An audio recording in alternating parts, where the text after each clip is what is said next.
प्रभु यीशु मसीह के नाम से सबको जय मसीह की। आज का वचन है मत्ती रचित सुसमाचार उसका 16 अध्याय 1, 2, 3 वचन। फरीसियों और सदूकियों ने पास आकर उसे परखने के लिए उससे कहा, हमें स्वर्ग का कोई चिन्ह दिखा। उसने उनको उत्तर दिया, सांझ को तुम कहते हो मौसम अच्छा रहेगा क्योंकि आकाश लाल है, और भोर को कहते हो आज आंधी आएगी क्योंकि आकाश लाल और धूमिल है। तुम आकाश के लक्षण देखकर उसका भेद बता सकते हो, पर समयों के चिन्हों का भेद क्यों नहीं बता सकते।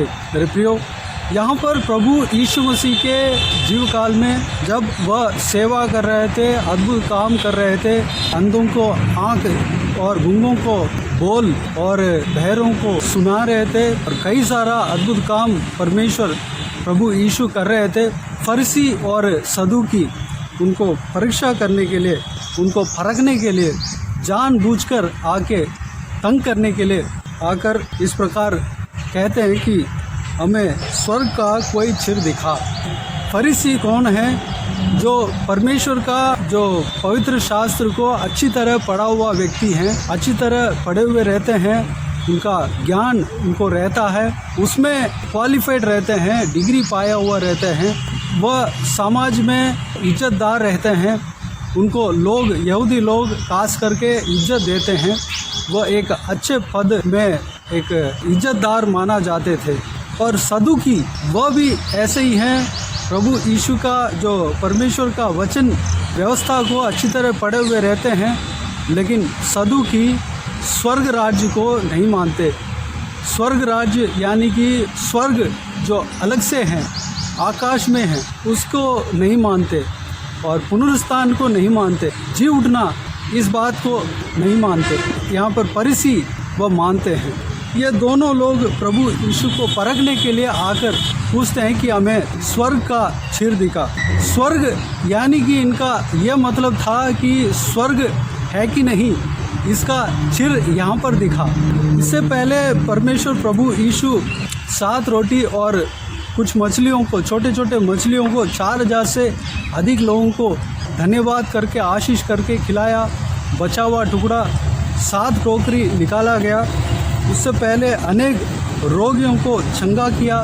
ये सारा विषय को ये लोग जानते थे, यह बहुत बड़ा चिन्ह था, लेकिन फिर भी आकर चिन्ह मांग रहे थे। प्रभु यीशु उनका हृदय को जानकर इस प्रकार कहता है, तुम सांझ को तुम कहते हो मौसम अच्छा रहेगा और आकाश लाल है, और भोर को कहते हो आज आंधी आएगी क्योंकि आकाश लाल और धूमिल है। तुम आकाश के लक्षण देखकर उसका भेद बता सकते हो, पर समयों के चिन्हों का भेद क्यों नहीं बता सकते। मेरे प्रियो, आज भी कई लोग, कई सारे जन इस तरह रहते हैं। आज भी प्रभु यीशु के बारे में सुनते हैं, प्रभु यीशु का चिन्ह और चमत्कार को देखते हैं, उनका अद्भुत काम को देखे हुए रहते हैं, और कभी कभी वह प्रभु यीशु से आशीष पाया हुआ भी रहते हैं, लेकिन फिर भी प्रभु यीशु के ऊपर विश्वास नहीं रखा। प्रभु यीशु का और प्रभु यीशु का आगमन का विषय के ऊपर विश्वास नहीं रखा। प्रभु ही परमेश्वर है, प्रभु यीशु ही परमेश्वर है, इस बात में शक रह जाता है, इस बात में डाउट रह जाता है। मेरे प्रियो, प्रभु यीशु कहता है, जो हम आकाश को देखकर क्या होने वाला है उसको समझ लेते हैं, आकाश का लक्षण को देखकर आगे क्या होने वाला है उसको हम समझ लेते हैं, तो प्रभु यीशु के कार्य को देखकर प्रभु यीशु ही परमेश्वर है, इस बात को क्यों नहीं समझ रहे हैं। प्रभु यीशु ही परमेश्वर है, यीशु ही प्रभु है, इस विषय को क्यों नहीं समझ रहे हैं। अपने परिवार में, अपने जीवन में कई सारा अद्भुत काम परमेश्वर प्रभु यीशु किया हुआ रहता है। प्रभु यीशु के नाम से प्रभु यीशु का बहुत बड़ा चमत्कार को देखे हुए रहते हैं, फिर भी लोग शक में रह जाते हैं। मेरे प्रियो, अगर हम में से विश्वास में कमी है, अगर यीशु ही प्रभु है, यीशु ही परमेश्वर है, इस बात पर अगर हमारे अंदर डाउट है, तो आज इस बात को क्लियर कर ले। इस बात को साफ साफ हम विश्वास कर सकते हैं कि आज वो सारे शक को दूर कर लें, क्योंकि पवित्र शास्त्र कहता है प्रभु यीशु ही परमेश्वर है, प्रभु यीशु ही खुदा है। मेरे प्रियो, उसके लिए उसका चिर और चमत्कार आज भी हो रहा है। प्रभु यीशु के नाम से जिस तरह प्रभु यीशु अपना जीव काल में कई सारा चमत्कार किया, अंधों को आंखें दिया, गूंगों को बोलने दिया, बहरों को सुनने दिया, फोड़ी को शुद्ध किया, शैतान के बंधन में जो था उन्हें छुटकारा दिया और मरे उनको जिंदा किया और आंधी और तूफान को डांटा, वो थम गया। इस तरह की कई तरह के चिर और चमत्कार हम प्रभु यीशु का जीव काल में हम देख सकते हैं। वही चिर और चमत्कार बल्कि उससे ज़्यादा आजकल प्रभु यीशु के नाम से हो रहा है। उसको देखकर हम यीशु ही प्रभु है, इस विषय को हम विश्वास कर सकते हैं, जान सकते हैं। अगली बात, प्रभु यीशु इस तरह के लोग जो फरकने के लिए जानबूझकर प्रभु यीशु का चिर और चमत्कार को देखते हुए भी वह मना करते हैं, विश्वास नहीं करते हैं, उनके लिए प्रभु यीशु एक बात कहता है। 4 वचन में इस प्रकार लिखा हुआ है, प्रभु यीशु इस तरह कहता है, इस युग के बुरे और व्यभिचारी लोग चिर ढूंढते हैं, पर योना के चिर को छोड़ उन्हें और कोई चिर न दिया जाएगा, और वह उन्हें छोड़कर चला गया। मेरे प्रियो, प्रभु यीशु कहता है योना के चिर को छोड़कर इस युग के लोगों को कोई चिर दिया नहीं जाएगा। योना के जीवन में क्या हुआ? योना एक प्रभु परमेश्वर का भविष्यद्वक्ता था। वह परमेश्वर के बात आवाज़ को सुनकर जिस जगह पे परमेश्वर ने भेजा था उस जगह पर ना जाकर वह अलग एक शहर में जाने लगा। निनिवे को जाना था, तर्शीश को जाने लगा। परमेश्वर उन्हें रोका, समुद्र के ट्रैवल में, मार्ग में उन्हें रोका। वह समुद्र में कूदा और समुद्र में एक मछली के माध्यम से, एक बहुत बड़ा मछली के माध्यम से वह दोबारा समुद्र का किनारा परमेश्वर ने लेकर आया। वह निनिवे को गया। वह मछली के पेट में 3 दिन तक रहा। 3 दिन तक योना मछली के पेट में रहा। इस बात को हम योना भविष्यवाणी के किताब में हम देख सकते हैं। वह परमेश्वर को स्तुति करता था, आराधना करता था। मेरे प्रियो, ठीक इसी तरह प्रभु यीशु 2000 साल पहले आप और हमारे लिए क्रूस उठाया और लहू बहाया, मारा गया, गाड़ा गया, 3 दिन तक इस कब्र में रहा। जिस तरह योना मछली के पेट में 3 दिन तक रहा, उस तरह प्रभु यीशु भी 3 दिन तक कब्र में रहा और तीसरे दिन मुर्दों में से जी उठा। यही सबसे बड़ा चिर है। प्रभु यीशु जी उठा। उससे पहले हम देखते हैं तो कोई जी नहीं उठा, जिंदा नहीं हुआ। अगर जिंदा भी हुआ तो दोबारा मर गया और दोबारा जिंदा नहीं हुआ। प्रभु यीशु मारा गया, गाड़ा गया, तीसरे दिन मुर्दों में से जी उठा।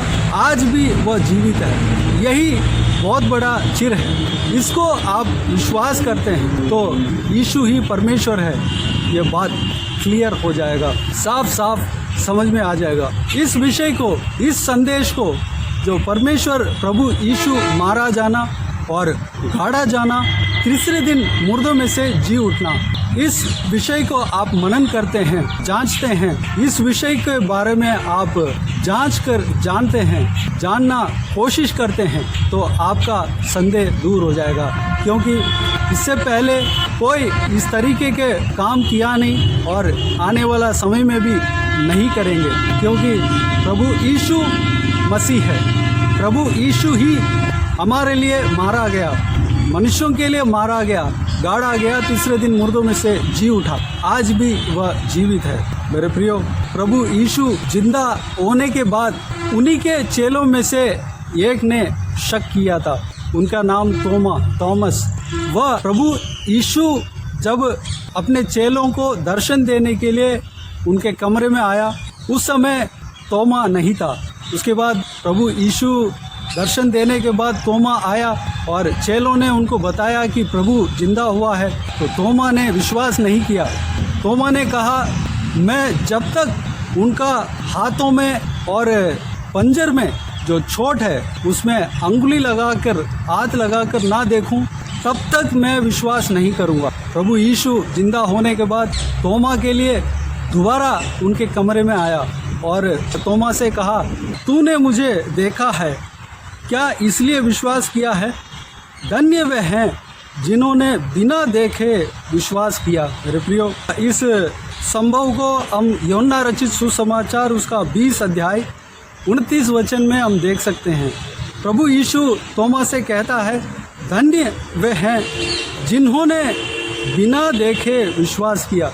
जो देखकर विश्वास करता है, देखने के बाद विश्वास आ ही जाता है। जो बिना देखकर विश्वास करते हैं वह परमेश्वर के नज़र में धन्य है, वह भला है, वह आशीषदायक, उसका विश्वास बहुत बड़ा है। मेरे प्रियो, प्रभु यीशु मसीह के ऊपर विश्वास रखें। वह मारा गया, गाड़ा गया, तीसरे दिन मुर्दों में से जी उठा, इस बात को हम विश्वास रखें। स्वर्ग राज्य का चिर आज भी इस धरती में हो रहा है, उसको देखकर हम विश्वास कर सकते हैं। सबसे बड़ा चिर है। योना मछली के पेट में 3 दिन तक रहा, उसके बाद बाहर निकला और निनिवे को गया। उस तरह प्रभु यीशु भी मौत में यानी कि कब्र में 3 दिन तक रखा गया और तीसरा दिन मुर्दों में से जी उठा। इस बात को विश्वास रखें, इस बात को विश्वास करें। यही आपके लिए चिर है, हमारे लिए चिर है, यही सबसे बड़ा चिर है। मेरे प्रियो, सारे चिरें हमारे आगे है। हमारे हाथ में पवित्र बाइबल दिया हुआ है, इसमें जो लिखा हुआ है वह सत्य है। इस बात को हम विश्वास करें। अगर विश्वास के घटी हो तो परमेश्वर से प्रार्थना करें। विश्वास कहाँ से आता है? परमेश्वर का वचन को सुनने से आता है, पढ़ने से और सुनने से आता है। परमेश्वर का वचन को पढ़ें, अच्छी तरह पढ़ें और सुने, विश्वास रखें। प्रभु यीशु आप सबको आशीष देगा। तो आइए हम प्रार्थना में जाएं। स्वर्ग पिता दयालु परमेश्वर, आपको धन्यवाद देता हूँ आज का इस बहुमूल्य वचन के लिए। आपको धन्यवाद देता हूँ परमेश्वर, बीते हुए दिनों में हमें संभाला, बचाया, सुरक्षित रखा। आपको धन्यवाद देता हूँ आज का इस नए दिन में प्रवेश होने के लिए हमें अनुग्रह दिया। आपको धन्यवाद देता हूँ परमेश्वर। पिताजी, जो परमेश्वर आपका नाम से चिर और चमत्कार हो रहा है परमेश्वर, हालेलुया, उस बात के लिए आपको धन्यवाद देता हूँ परमेश्वर। पिताजी, जो कोई भी जन उस चिर को देखते हुए भी परमेश्वर आपको नहीं मान रहे हैं, विश्वास नहीं कर रहे हैं परमेश्वर, उनको आपके हाथों में सौंपते हैं पिताजी। उनके लिए सबसे बड़ा चिर परमेश्वर आपने बताया, जिस तरह योना 3 दिन मछली के पेट में रहा उस तरह और निकलकर निनिवे को गया, उस तरह आप 2000 साल पहले हमारे लिए, हम सबके लिए आप क्रूस उठाया, क्रूस पर मारा गया, गाड़ा गया, 3 दिन तक कब्र में रहा, तीसरा दिन मुर्दों में से जी उठा, आज भी जीवित हो। यह सबसे बड़ा चिर है परमेश्वर। इस बात को हम सब मनन करने पाएँ, हम सब जानने पाएँ, आपके ऊपर विश्वास करने पाएँ परमेश्वर। पिताजी, हमारे अविश्वास को, हमारे अंदर जो अविश्वास को दूर करना पिता। जो कोई भी जन इस वीडियो को देख रहे हैं परमेश्वर, सभी को आशीष देना, संभालना परमेश्वर, हमें विश्वास में बढ़ाना। तोमा की तरह पिताजी, आपके ऊपर शक करने वाला नहीं, बल्कि परमेश्वर हम बिना देखे विश्वास करने वाला होने पाए परमेश्वर। आपने कहा धन्य वे हैं जिन्होंने बिना देखे विश्वास किया। परमेश्वर, हम बिना देखे परमेश्वर आपके वचन के ऊपर विश्वास करने पाए, आपके ऊपर हम विश्वास करने पाए परमेश्वर। यीशु ही प्रभु है, इस बात को हम विश्वास करने पाए। प्रभु यीशु ही परमेश्वर है, इस बात को हम विश्वास करने पाए परमेश्वर। धन्यवाद देता हूँ। हमारे अंदर सारा अविश्वास को दूर करना पिता, हम विश्वास में हम बढ़ने के लिए अनुग्रह देना पिता। हालेलुया, अनुग्रह देना, हमें बहुतायत से आपके सेवा के लिए इस्तेमाल करना परमेश्वर। धन्यवाद। पवित्र आत्मा का अभिषेक से हमें भरना, सहायता करना, मदद करना परमेश्वर। आपके वचन को पढ़ने के लिए, मनन करने के लिए, विश्वास करने के लिए परमेश्वर हमें सहायता करना पिता। बाकी सारे बातों का आपके हाथों में सौंपता हूँ परमेश्वर। इस सेवकाई में जुड़े हुए हर एक जन को आशीष देना पिता। विशेष तौर पे इस वीडियो को जो देख रहे हैं परमेश्वर, उन सभी को आशीष देना, संभालना सभी का जीवन में कार्य करना, किसी को भी कोई भी कमी घटी ना होने देना, भरपूर आशीष देना परमेश्वर। हालेलुया। हर एक का परिवार में आशीष देना पिता, हर एक परमेश्वर हर एक का जीवन में, काम में, हालेलुया, पढ़ाई में, बिजनेस में आशीष देना, नौकरी में आशीष देना। बाकी सारे बातों का आपके हाथों में सौंपता हूँ परमेश्वर। हर एक का कामों में सफलता देना परमेश्वर, हर एक का संग रहना परमेश्वर, सुरक्षित रखना। जहाँ कहीं भी जाते हैं आते हैं उनके संग रहना, सुरक्षित रखना परमेश्वर। बाकी सारे बातों का आपके हाथों में सौंपते हैं। सारा जलाल, आदर, महिमा आपको मिलती रहे। सारा दुआ प्रार्थना को प्रभु यीशु मसीह के नाम से मांगते हैं, सुन और ग्रहण कर। आमीन आमीन।